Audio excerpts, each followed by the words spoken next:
তীব্র জ্বালানি সংকটে যখন টালমাটাল গোটা বিশ্ব আর লাগামহীন তেলের দামের ঊর্ধ্বগতিতে যখন বিপর্যস্ত বিশ্ব অর্থনীতি, ঠিক তখনই এক ভিন্ন বাস্তবতার অপূর্ব উদাহরণ তৈরি করেছে লাতিন আমেরিকার দেশ ব্রাজিল।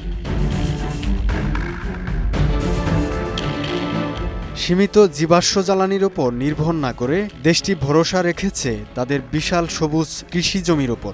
মিষ্টি আখের রস থেকে তারা উৎপাদন করছে বিপ্লবী জ্বালানি, যা দিয়ে চলছে দেশটির বিপুল সংখ্যক যানবাহন।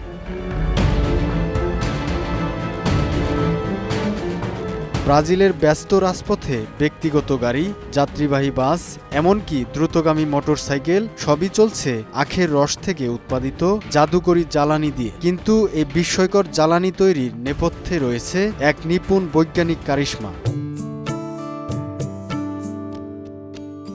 প্রথমে বিশাল আখক্ষেত থেকে পরিপক্ক আখ কেটে আনা হয় কারখানায়। সেখানে শক্তিশালী রোলারের মাধ্যমে মাড়াই করে বের করা হয় স্বচ্ছ মিষ্টি রস।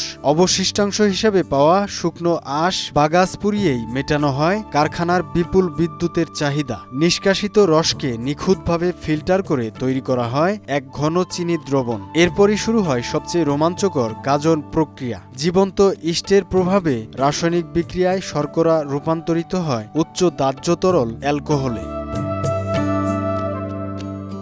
এই জটিল প্রক্রিয়া শেষে পাওয়া তরলকে বিশালাকার স্টিল টাওয়ারে পাতন করা হয়। অত্যাধুনিক মলিকুলার সিপ প্রযুক্তির মাধ্যমে অবশিষ্ট জলীয় অংশটুকু দূর করে তৈরি করা হয় শতভাগ বিশুদ্ধ নির্জল ইথানল।